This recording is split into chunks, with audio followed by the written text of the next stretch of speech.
Hello, my name is Sean Speer. I'm the project co-director of the Ontario 360 project at the Monk School of Global Affairs and Public Policy. Viewers to this channel will know that over the past several weeks and months, we've been publishing policy papers on questions related to the post-pandemic recovery in the province of Ontario.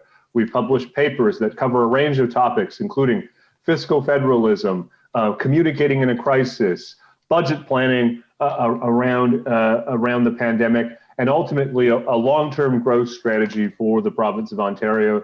And I'm pleased to say this week is no different. We published a paper entitled Attracting 21st Century Investment, a blueprint for the creation of Invest Ontario and Invest Alberta. That paper is published by Mitch Davidson, who we have here today with us. Mitch is the executive director at Strategy Corp's Institute of Public Policy and the Economy. He's got a background in public policy, including senior policy advisor to the Premier of Ontario, and we're grateful for his contribution and his involvement in today's discussion. I'm joined, as always, by my project co-director, Drew Fagan, who is also a professor at the Monk School of Global Affairs and Public Policy and brings with him a rich background in the realm of public policy as a senior official in Ontario and Ottawa. And I'm just glad to have you both here to talk about Mitch's paper and how it fits into this broader question of post-pandemic recovery planning in the province of Ontario. Mitch, let me just start with the basic question. Why did you publish this paper on the creation of Invest Ontario, this new independent investment attraction agency that the government of Ontario is developing? And why, secondly, is the Ontario government heading in this direction? And I think the paper, in a way, covers both of those fundamental questions. Yeah, so first off, thanks for having me, and thanks for the opportunity to publish a paper with Ontario 360. I think the work that you guys do is fantastic, and happy to be a part of it. To the question specifically about why publish this paper and what the importance of it is right now, I mean, I think both the Ontario and Alberta provincial governments were elected on pro-business mandates, ways to attract new investment, create jobs, and those sorts of things. So it was a natural progression for them to start to look at these types of agencies and reforms, because the provinces themselves had never had a truly centralized and cohesive view to investment attraction. So it was already something that they were looking at, which made it an attractive topic in and of itself.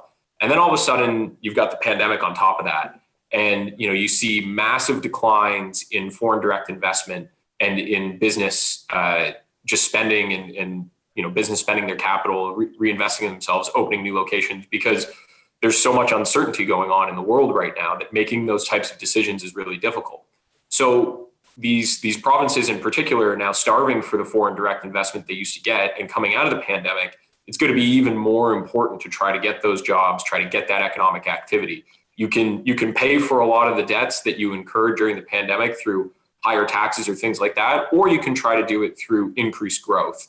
And knowing that we've got two conservative governments in power in these provinces, increased growth is certainly one they're going to want to pursue over higher tax burdens. And so the best way to do that is to attract more companies, to attract more investment, to grow faster. And you do that by having a really centralized, focused, and committed investment agency like Invest Ontario and Invest Alberta. So it was really the perfect storm of timing to advise on how best to create these entities to make sure they can really hit the ground running. Drew, maybe before you ask a question, let me just follow up with that, if that's okay. Mitch, one of the things I think the paper does, it's really effective, is it looks both at the body of research and scholarship on the question of investment attraction agencies, and then you spend a great deal of time looking at actual experiences with these types of agencies across OECD countries. In some cases, these are at the national level. In some cases, they're at the subnational level. But it's striking to see, the extent to which Ontario and Alberta and other Canadian provinces are outliers in the sense that this is a pretty common policy vehicle in pure jurisdictions. Do you want to just maybe unpack what your research tells you about some of the key characteristics with respect to these investment attraction agencies elsewhere around the world? Yeah, so I mean, I think the first thing to say is why have these provinces not created this in the first place? Why haven't they done it until now? And part of that answer is that both Alberta and Ontario benefited from just natural growth. Alberta had a really strong resource economy for a number of years, and that drove a lot of investment and new mandates and new businesses where they didn't really have to go out and sell Alberta. Alberta's abilities and natural resources sold itself, and Ontario was similar. It's the financial capital. It's the engine of Canada in terms of economic growth, especially its Toronto core. It had lots of post-secondary institutions and the innovation corridor and lots of natural attractive points. But now we're getting to a point where that competition worldwide is way stronger than it's ever been. And part of it is because other jurisdictions have adopted things like investment attraction agencies. And not only have they adopted these agencies, but they've built them out with private sector personnel that can speak the language of business, understand the types of issues, regulations, and tax burdens that you have to overcome to locate a business in a particular jurisdiction. They've done so in a way where they've centralized all the grants and types of programs for business attraction. We mentioned in the paper that Ontario has 9 different ministries that give out grants to try to attract businesses. So if you're a company, who do you go to, right? Do you call the Ministry of Economic Development, or do you call agriculture or forestry, or on and on and on and on? And then think about all the different regulations that you might need. Municipal zoning, you need to deal with labor laws. So you've got so many different touch points. And when you're faced with, Ontario might be a more attractive jurisdiction, but when you're faced with that level of confusion to get yourself from concept to reality, and you could go to Invest Ohio or Utah's Investment Attraction Agency, which is another one that stood out as quite robust. And it's a one-stop shop where you call one person, they get you from start to finish. That just time and effort is so much easier for a business that naturally those jurisdictions actually pull ahead in terms of their attractiveness. So for Ontario and Alberta, it was not necessarily because the jurisdictions weren't attractive, but having to do it in a way that spoke to the concerns of business and did it at the speed that they expected, in a way that they expected, because that's what other jurisdictions are doing to become more and more competitive. So let me bounce off that and ask you, Mitch. I guess what you're, in a nutshell, what you're saying is part of the job of these investment attraction agencies should be to look inward in terms of a white glove service to make sure potential investors are working their way through, some would say, the labyrinth of sort of government operations. But I think you also propose to centralize within the agency some of those responsibilities. And then fundamentally, of course, to look outward. And I want to ask you both about the inward action and the balance there, and the outward action in terms of sectors that maybe each of the agencies should be looking at, and the degree to which they should be thinking about regional investment, whether they should be focusing on particular regions that are more challenged in each of the provinces, or just leave that be. Yeah, in terms of the inward-looking focus, I mean, think of being an international business. Maybe you're headquartered overseas in Europe or Asia, and you're looking to make your foray into the North American market. Like, do you think you have the understanding of provincial regulation in each different province, and the municipal rules for zoning and bylaws in each different municipality? Like, it is a confusing mess. It may not even be your company's first language, right? There's all sorts of different barriers to overcome. So having that inward understanding that these investment agencies can be a one-stop shop to figure out all of those questions, to help with which forms you got to fill out, with which application processes, all those sorts of things, it just makes it seamless, right? So for a business, it gets rid of those internal barriers and hurdles that would make you not want to invest in a jurisdiction. But at the same time, it can't just be an agency where you call Invest Ontario and then they give you the right phone numbers, right? Or they pass you on to the right ministry. They actually have to make those things cohesive and inside. So we're talking about, centralizing grant programs into one ministry. We're talking about giving powers to Invest Ontario. One of the things we discussed in the paper was, attraction programs that might lay in different ministries. Invest Ontario could have some wiggle room, say, be granted plus or minus 5% of what they're typically supposed to give out, so that they can make adjustments without having to go back to the minister and the cabinet table each and every time for delays. So from that inward perspective, it's not just about showing it on an outward focus, but actually making those changes inside so that the investment agency has the tools it can properly use to attract businesses. And then when you talk about how do you package that looking outwards, right? Naturally, there's going to be different areas of strength in each of these provinces. So for Ontario, something like auto manufacturing, right? It's the only province in Canada that has auto manufacturing. it's one of the few provinces in Canada that has nuclear energy, right? So if you were looking at building around those sort of anchor tenants to build industries, research and development centers, all that sort of thing, you can really use it to package yourself and demonstrate your expertise globally, because that's a competitive advantage that other jurisdictions don't have. And so understanding the attractiveness in those sectors, I mean, we talked about an example where under the new NAFTA rules, under USMCA, 75% of the vehicle that is sold in North America has to be produced in North America. And so if you're an international automaker, well, now's the time to get into the market. And so there's potentially a sector that you could go and really pitch, knowing that you have this unique opportunity. And same goes for regional, right? You could really focus on labor impacts or areas that have more land or relaxed zoning rules and faster development timelines, those sorts of things, to try to spread the growth around the province rather than just trying to attract, say, financial industries to downtown Toronto, right? You could think about the mining potential in Northern Ontario or the resource potential in rural Alberta. So really thinking about it in a sectoral way and in a regional way is sort of the outward facing stuff. But on the inward facing side, both these agencies have to get their actual policies sort of coordinated and under control so that it is truly a one-stop shop and not just like a form of pamphlet distributions or phone number Rolodexes. That's a great question, great answer. It reflects, at least one, but maybe two of the key design considerations you outline in the paper. The question of mandate, is the orientation focused on particular sectors or particular regions? And a second of the four, what you describe in the paper is policy flexibility. So what are the range of policy tools that these independent investment agencies have at their disposal, and how do they interact with the other parts of the government where those individual policy levers and tools might reside? One of the other key design considerations, Mitch, that you outlined is the question around accountability. The most effective models that you looked at globally have a robust set of key performance indicators, and ones that aren't prone to kind of empirical analysis. I think the paper observes you want to set a diverse set of KPIs that aren't merely limited to inputs or self-reporting.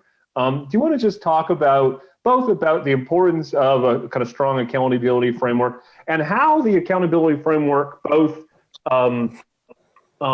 helps to define the mandate, but also ultimately to kind of support and buttress the mandate because it reinforces the kind of goals and priorities of these organizations? Yeah, it's a fantastic point because these agencies won't be able to succeed, first, if you don't give them the tools to succeed, and then two, if you're not clear about what success is, right? If you just measure the success of an investment agency on something like the number of jobs created or the amount of foreign direct investment, so the number of dollars brought in, those are kind of flawed because you might get one big business or an anchor industry, but you only get it in one part of the province or one region. Perhaps it was a region that was already successful. Perhaps it was a region that was going to get this type of business without the help of Invest Ontario anyways, right? If you think of like the Kitchener-Waterloo corridor, for example, maybe attracting tech companies compared to Northwestern Ontario being able to bring in new business. So having a really clear set of key performance indicators as to what it is you're looking for. So obviously jobs and dollars are going to be two key things that you should evaluate any investment agency on. Like, as much as I said, they can't be the only things, they are still critically important, but regionally,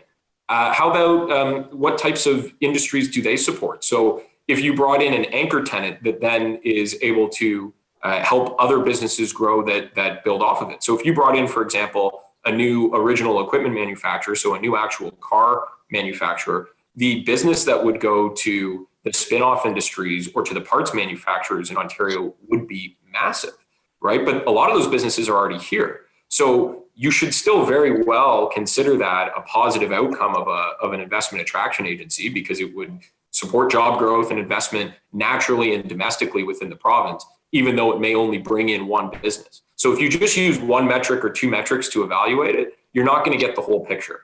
And then to the second part of your question is, if you don't publicly report on those metrics, then you can't possibly claim success for them, right? And you can't possibly fix the agency moving forward.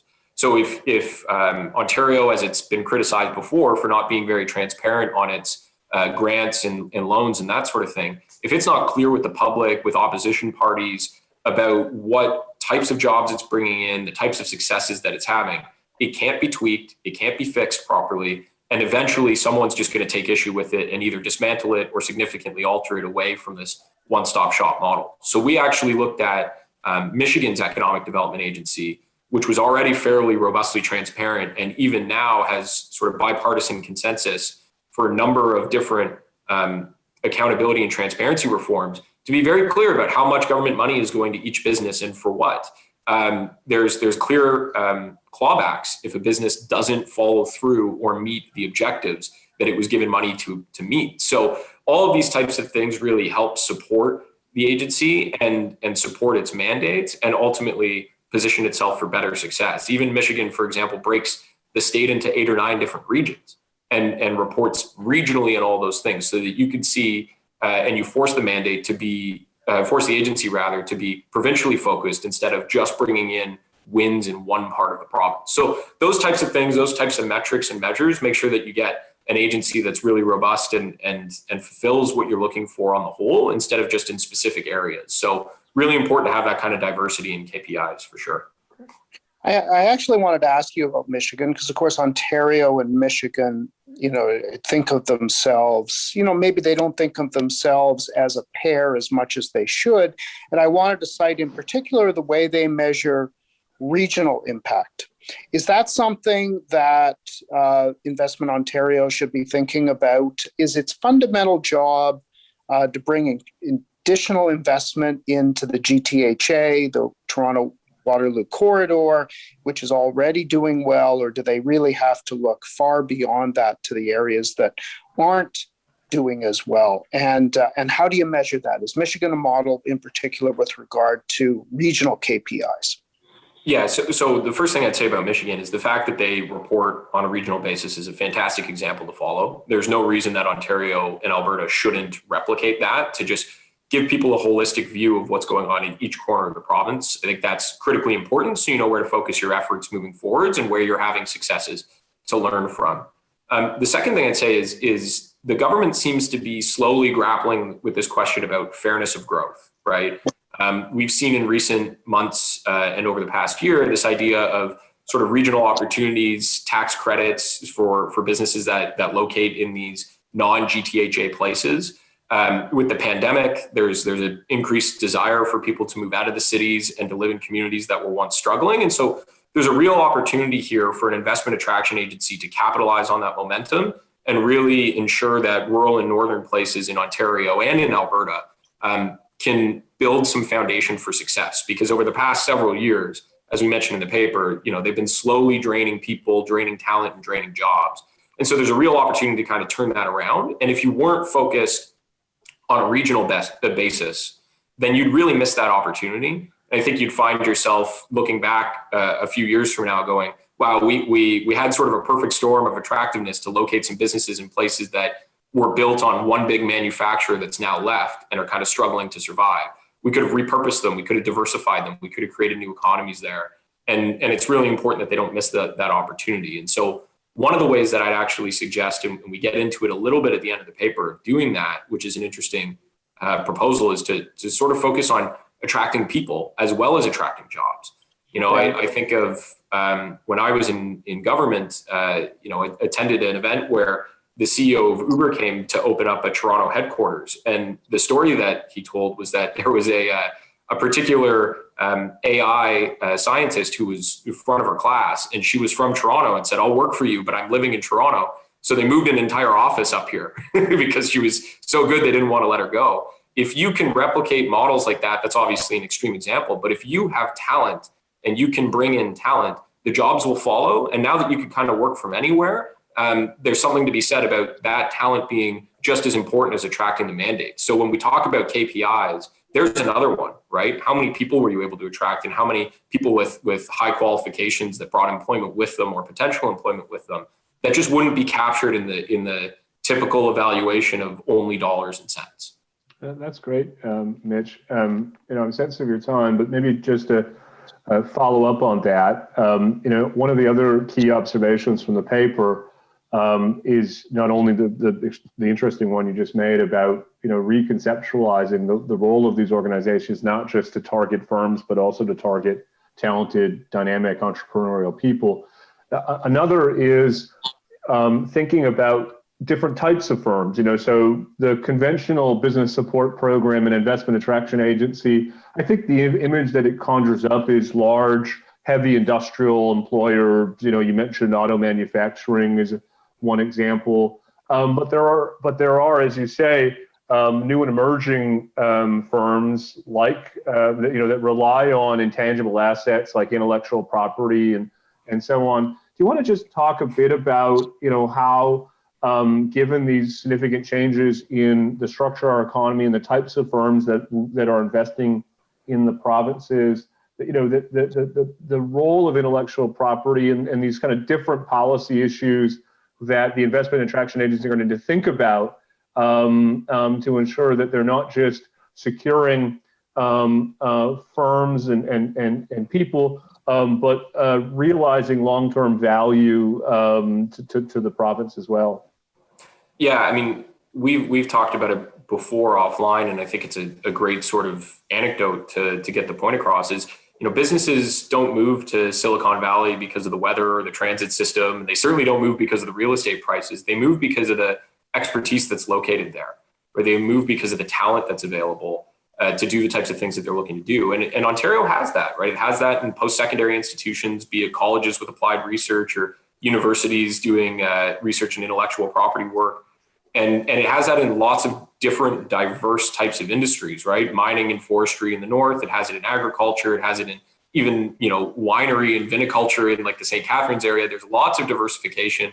And so selling that as a prospect for why businesses would come to these places and to sort of cluster and anchor around them makes a lot of sense. And so in this new world where you can attract people, you don't necessarily have to move the headquarters here. There's really interesting opportunities to package those places and sell them to other different types of companies that aren't necessarily, 5,000 employees building things down an assembly line, but rather 10 to 15 employees who work in a technology space or trying to develop new software that may be able to build on the expertise that we already have in-house at all these different institutions and in all these different clusters. So that really, goes to show some of the potential that they could do. And the other is that we only touch on briefly in the paper, but it's an interesting thing to explore is the trade advantages that Canada has, right?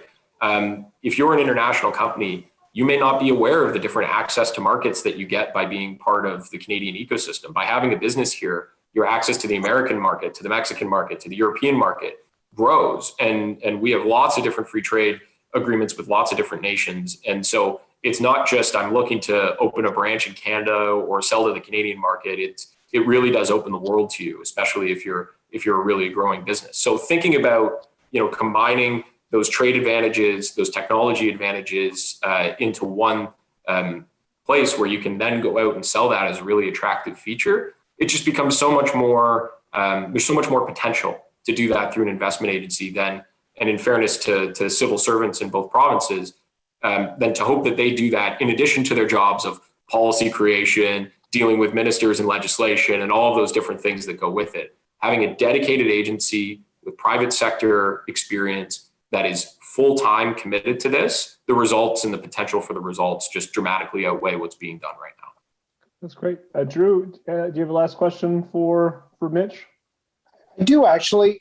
Mitch, Sean and I did a paper a few months ago that tracked Ontario growth and GDP per capita over the last 40 years and concluded that although Ontario is pretty, right in the middle of, compared to 7 American states in the area, we're now the lowest. And I guess the question I'd ask you is the impact of an initiative like that, even if it's on the margins, can be substantial. But how are we doing on, among other things, FDI coming in leading up to this? My sense is that actually we haven't been doing as well as a province, I'm thinking Ontario in particular, in the last 15, 20 years than we were before. And that something like this could really be a bit of a tonic for, a sort of mediocre performance over the last while, no matter what the stripe of government. I think that's right. Generally speaking, Ontario had some pretty negative history with foreign direct investment, and then it had a bit of a resurgence over the sort of 2012 to 2016, 18 period, right, where it was a bit more focused on this. We saw like political action for trade missions and those sorts of things, which helped, but never took that step of creating, a dedicated platform to really do this on a day in and day out basis, right? And then obviously the pandemic has just cratered the potential that was being built or any progress that was being made. So to the point of where we're at compared to other jurisdictions, Ontario's just really not seeing that influx of investment that it should. I mean, it is the largest province in Canada. It's by far and away, it's got, the most talented workforce in terms of raw population, given its size. It's got a very diverse, different set of economies. It's got the financial markets it housed within it. It's got the provincial capital. There's so many different things to pull on, but yet it's never done that sort of impressive amount of investment attraction, right? You look at, if you just wanted to take auto, for example, you look at the significant investments that have been made over the last decade, and they're all in places like North and South Carolina. They're not in Ontario. We've seen General Motors, close down and struggle to survive. We've seen similar issues with Fiat Chrysler and even, Ford needing government money to reinvest, but we haven't seen new mandates come. But new mandates are coming to North America. They're just not coming to Ontario. And so how do you build that momentum? And I think the way you do it is you clearly make this a priority of government, and nothing says priority like creating a dedicated entity to actually get it done. I think it's a perceptive point to say that Ontario has probably been doing okay as of late, but not as good as it should be given its size and reach. And if it really wants to take this to the next level, which to the point at the start, it really should, given the financial pressures that the pandemic has created and the need for growth. Building on your paper, it already wasn't growing enough, and now it's certainly not growing enough. So doing something like this really helps you try to start to dig out of that hole a little bit. Well, that's just terrific, Mitch. For viewers who are following these issues, we've seen progress in both provinces, Ontario and Alberta, concurrently moving ahead with these new investment attraction agencies, Invest Ontario, Invest Alberta, and that work will be well served if policymakers are drawing on your research and analysis and ultimately recommendations, Mitch. We're grateful for your contribution to Ontario 360. Viewers can find Mitch's paper along with our others at our website, on360.ca. Stay tuned to this channel for forthcoming videos on subjects including broadband in the province, manufacturing and supply chains, education, healthcare, and so on.